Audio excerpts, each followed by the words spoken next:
एक बार फिर स्वागत है आप सबका हमारे YouTube चैनल में। और आज के वीडियो लेक्चर में बात होगी क्लास 9 के यूक्लिड्स ज्योमेट्री चैप्टर की एक्सरसाइज 5.1 के रिमेनिंग क्वेश्चंस और 5.2 के क्वेश्चंस की बात करेंगे। तो आइए डायरेक्ट अपने पॉइंट पे आते हैं। कुछ क्वेश्चंस हमारे बाकी रह गए थे। प्रीवियस वीडियो में हमने क्वेश्चन नंबर 4 तक कवर किया था। आज के वीडियो में हम क्वेश्चन नंबर 5, 6, 7 इस एक्सरसाइज का नेक्स्ट 5.2 के दो क्वेश्चंस को कवर करेंगे।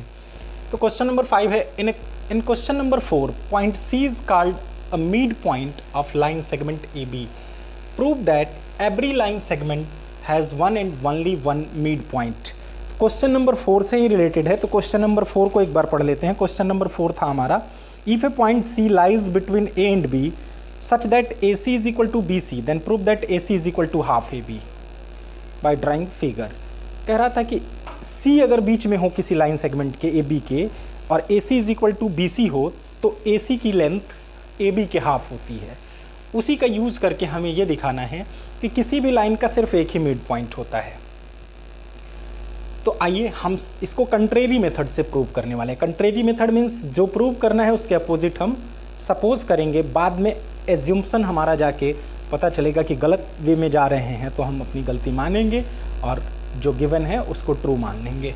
तो यहाँ पे कंट्रेरी मेथड से हम पहले सपोज कर रहे हैं कि ये लाइन सेगमेंट ए बी है और इसके दो मिड पॉइंट्स हैं। हमें जबकि पता है कि एक ही मिड पॉइंट होता है, लेकिन हम यहाँ कंट्रेरीली इसको सपोज कर रहे हैं कि A B has two mid points. Let us assume that there are two different mid points C and D of line segment A B.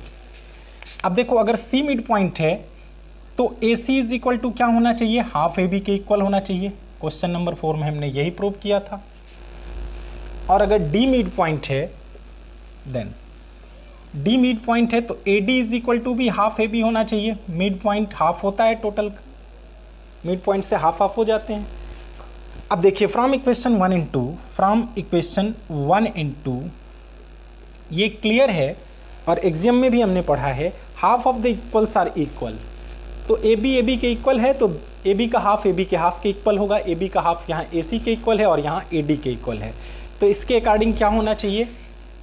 A C is equal to A D. अब figure की तरफ ध्यान दीजिए, क्या A C is equal to A D हो सकता है? A C is equal to A D ऐसा हो ही नहीं सकता। फिगर से तो लग ही नहीं रहा है कि ऐसा होगा। ऐसा एक ही कंडीशन में हो रहा है जब सी और डी एक ही पॉइंट पे आ जाए, दोनों डिफरेंट पॉइंट ना होके कॉन्साइड कर जाएं।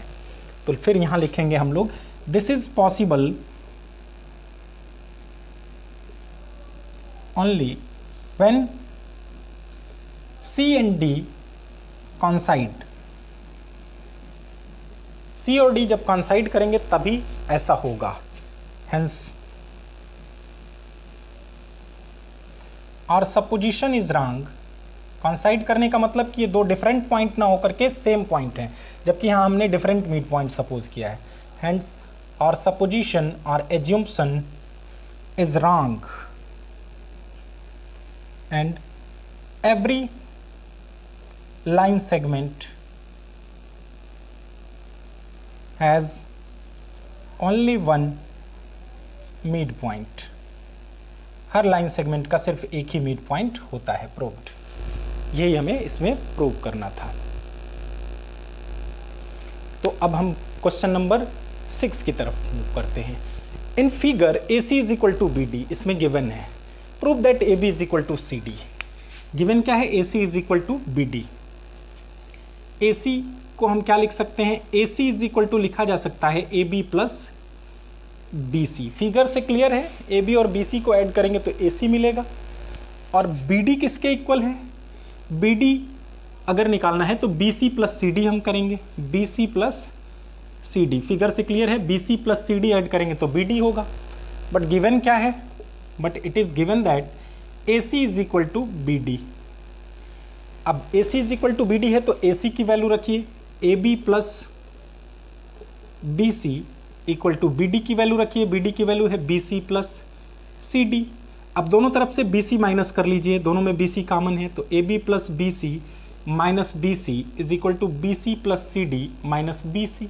दोनों तरफ से हमने बी सी माइनस कर लिया तो बी सी कैंसिल हो गया, बच क्या गया?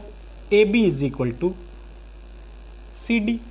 देखिए बी सी कैंसिल होगा, यहाँ भी कटेगा, A B is equal to C D, और यही हमें प्रूव करना था इसमें। तो 6th क्वेश्चन भी हमने सॉल्व किया। अब हम क्वेश्चन नंबर 7 की तरफ मूव करते हैं। क्वेश्चन नंबर 7 में क्या पूछा गया है हमसे, why the axiom 5 considered as the universal truth. Axiom 5 को यूनिवर्सल ट्रूथ क्यों सपोज किया जाता है, इसके बारे में आपको लिखना है और कोई एग्जाम्पल देके समझा देना है। तो आइए हम देखते हैं। एक्सियम 5 की बात हो रही है, यहाँ ध्यान दीजिएगा, क्वेश्चन में भी मेंशन है कि it is not about Euclid's 5th postulate. Postulate की बात नहीं हो रही है, एक्सियम की बात। तो पहले तो हम ये देखते हैं कि एक्सियम 5th एक्सियम है क्या। Euclid's axiom 5 states that the whole is always greater than the part. 5th axiom ये कहता है कि जो पूरा हिस्सा होता है किसी चीज़ का, वो उसके किसी भी भाग से बड़ा होता है। Whole is always greater than the part. तो किसी भी चीज़ का पूरा हिस्सा उसके हर छोटे से टुकड़े से बड़ा होता है। ये हमारा एक्सियम 5 है। To understand this let us consider 2 cases. कोई एक केस ही ले लेते हैं। ये देखिए यूनिवर्सल ट्रूथ है ही है, हम एक केस ले लेते हैं, लेट मैथमेटिक्स में ले लेते हैं। ये ए बी के कई पार्ट्स हैं, तो हम लिख सकते हैं A B is equal to A C plus C D plus D B. अब ए बी होल पार्ट है और ए सी सी डी और डी बी उसके पार्ट्स हैं। तो यहाँ से बिल्कुल क्लियर है कि ए बी ए सी से भी ग्रेटर होगा, ए बी सी डी से भी ग्रेटर होगा, ए बी डी बी से भी ग्रेटर होगा। This shows that it is universal truth. यानी कि हमने एक एग्जाम्पल लिया, वो सही हो गया, तो यूनिवर्सल ट्रूथ है इसका मतलब ये। और भी एग्जाम्पल्स ले सकते हैं कि डिस्टेंस बिटवीन ले सकते हैं, जैसे consider our country India has some union of 29 states and some union territories. तो ये सभी क्या हैं, उसके पार्ट्स हैं, जितने भी स्टेट्स हैं उन सबको मिलाने के बाद इंडिया बनता है। तो इंडिया डेफिनेटली इन किसी भी एक स्टेट से बड़ा ही होगा। तो इससे यूनिवर्सल ट्रूथ होना इसका इजीली प्रूव हो जाता है। तो इस तरह से ये एक्सरसाइज फिनिश हुआ। अब नेक्स्ट एक्सरसाइज की बात करते हैं।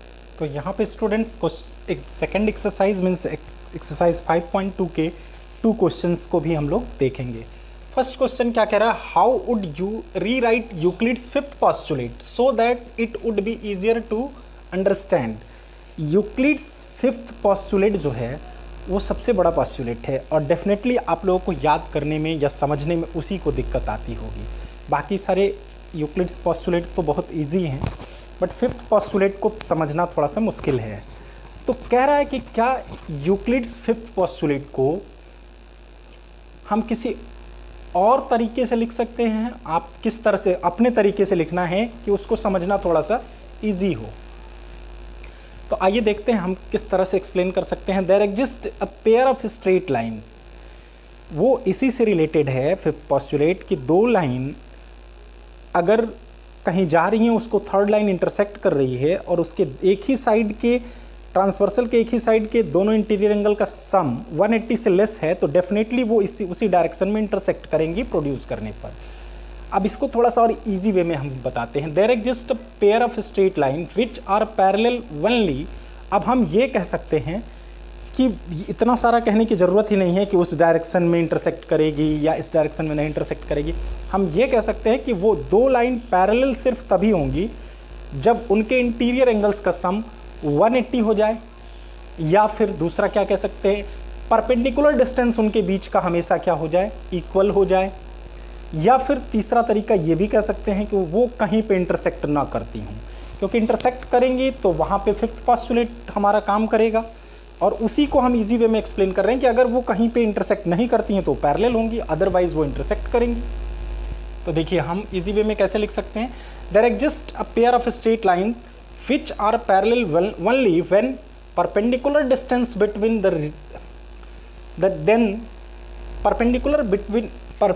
perpendicular distance between them remains same everywhere। हर जगह उनके बीच का परपेंडिकुलर डिस्टेंस क्या रहे, सेम रहे। दूसरा, they does not have any point of intersection, और उनका कोई पॉइंट ऑफ इंटरसेक्शन ना हो तो वो पैरेलल लाइंस होंगी। अब देख लीजिए यहाँ पे हमने एक पैरेलल लाइन L ड्रॉ कर लिया, उसके बाहर हमने सपोज कर लिया कि एक कोई पॉइंट P है, तो P से डेफिनेटली हम एक यूनिक लाइन ड्रॉ कर सकते हैं जो इसके पैरेलल। तो अब हम क्या करेंगे, यहाँ से परपेंडिकुलर डिस्टेंस डिफरेंट साइड पे जगह पे हम क्या करेंगे, चेक करेंगे। तो हमें मिलेगा AB is equal to CD is equal to EF, यानी हर जगह दो, अगर दो लाइन पैरेलल है तो L M के पैरेलल है तो उनके बीच का डिस्टेंस हमेशा क्या मिलेगा, इक्वल मिलेगा, परपेंडिकुलर डिस्टेंस। तो ये इजी वे में हमने इसको इस तरह से लिखा। सेकंड क्वेश्चन में कह रहा है कि does Euclid's fifth postulate imply the existence of parallel lines. क्या यूक्लिड का फिफ्थ पोस्टुलेट पैरेलल लाइन के एग्जिस्टेंस के बारे में कुछ बताता है? तो लिखेंगे यस, डेफिनेटली बताता है। जब वो ये बता रहा है कि इंटरसेक्ट करेंगी तो एक कंडीशन वहाँ ये भी बच जाता है कि अगर वो लाइन, अगर दोनों एंगल का सम 180 एग्जैक्टली हो गया तब क्या होगा, तो उस केस में पैरेलल होंगी, क्योंकि फिफ्थ पोस्टुलेट के अकॉर्डिंग वो इंटरसेक्ट तभी करेंगी जिस डायरेक्शन में इंटीरियर एंगल्स का सम 180 से लेस होगा। तो 180 से लेस होगा तो इंटरसेक्ट करेंगी। अगर मान लीजिए दोनों का सम 180 के एग्जैक्टली इक्वल हो गया तब इंटरसेक्ट नहीं करना चाहिए।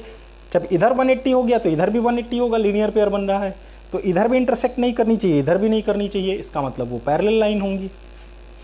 यस, फिफ्थ पोस्टुलेट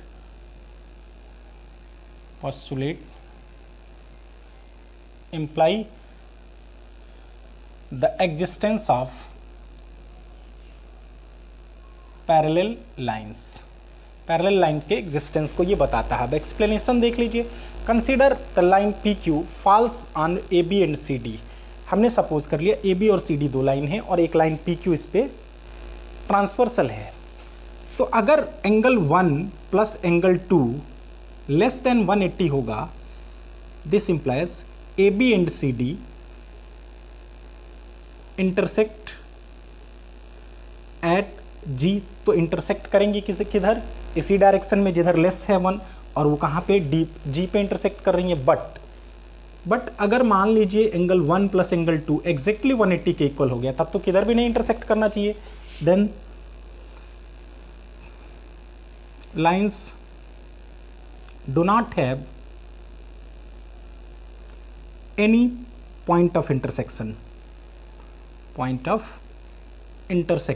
और जब पॉइंट ऑफ इंटरसेक्शन नहीं मिलता है दो लाइन का कहीं भी प्रोड्यूस करने पे, then definitely lines are parallel. Then L is parallel to M और AB is parallel to PQ। इस केस में AB PQ के पैरेलल हो जाता है और ये एग्जिस्टेंस यहाँ पर पैरेलल लाइंस का मिल गया। तो ये हमने आज एक्सरसाइज 5 फिनिश किया। Next exercise next video lecture में फिर मिलते हैं किसी नेक्स्ट चैप्टर के साथ। थैंक्स।